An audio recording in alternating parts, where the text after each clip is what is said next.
In this time of COVID-19, it is common knowledge that the history of human settlement has been a constant fight against plagues, pandemics and viruses. The Great Plague of London lasted from 1665 to 1666 and was the last major epidemic of the bubonic plague to occur in England. The Great Plague killed an estimated 100,000 people, which was almost a quarter of London's population in only 18 months. It was initially believed that rats carried the fleas that caused the plague. However, a new study suggests that rats weren't the main carriers of fleas that spread the plague, it was humans. Many experts now believe that the plague spread too fast for rats to be the carriers, and if rats really were the main cause of the plague, there should be more archaeological evidence of dead rats. However, there is no doubt that fleas were the main protagonists that in turn jumped from human to human.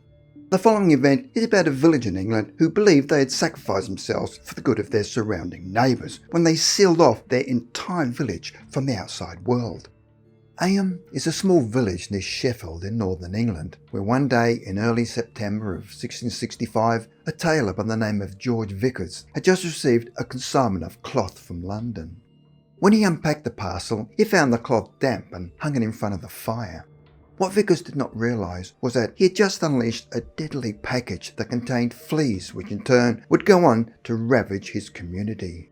Bubonic plague had been raging in London for many months, and the deadly delivery of cloth was the start of the devastating plague in his community. When George Vickers started to find bites all over his body, he initially was not very concerned, until a few days later when he became extremely ill with symptoms ranging from fever, headaches and swollen glands, and his skin was now covered in open putrid sores, and he was slowly becoming delirious. Within 1 week, the unfortunate Vickers had died of bubonic plague. The plague was so devastating that by the end of September, 5 more people in the neighbourhood would die as the deadly fleas were now spreading throughout the community, and in early October, 4 more people had suffered the same fate. By the end of October, the toll was now 23. By the simple act of opening a package of cloth, the bubonic plague had come to the remote village of Eyam.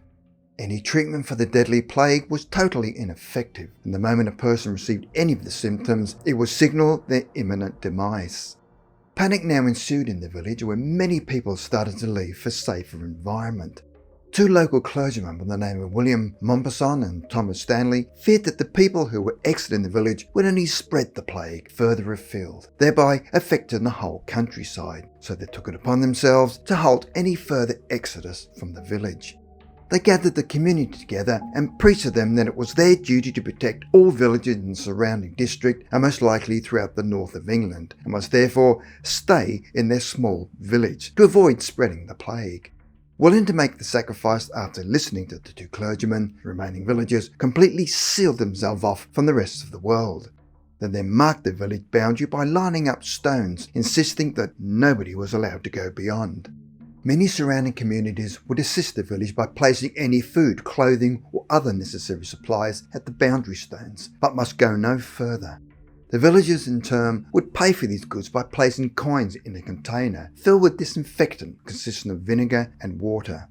As expected, the plague flourished throughout the village. By the end of August 1666, 2/3 of the original villagers had perished. There were so many people dying of the plague that all formal services ceased, and the cemetery had now become so full that they were now forced to bury the deceased in fields and gardens. The church, which would have become a place to seek solace, was now closed for fear of spreading the plague even further. The few poor souls that had somehow survived up to that point had to hold their church service in the open air, hoping their futile prayers would somehow be answered. After many months of praying, their suffering came to an end in November 1666, where there were no more fatalities recorded. In 1665 in the village of Eyam, they had a population of 350, and by November 1666 the population was now only 90. The village had lost almost 75% of its population. Of the 90 survivors, both the clergymen William Mompesson and Thomas Stanley, who had managed to keep the beleaguered village people together, had miraculously survived. Although what the people of Eyam did was considered heroic and an act of self-sacrifice, it was tragically all in vain. It is now believed that had the villagers followed their instincts and left the village early, as many had done before their borders were shut, they would probably have survived. By doing this, they would have deprived the plague-infested fleas of the blood they so badly needed to survive, and most of the people in the village of Eyam would probably have survived. So, could the bubonic plague ever return and cause the death and devastation that it had wreaked in the past?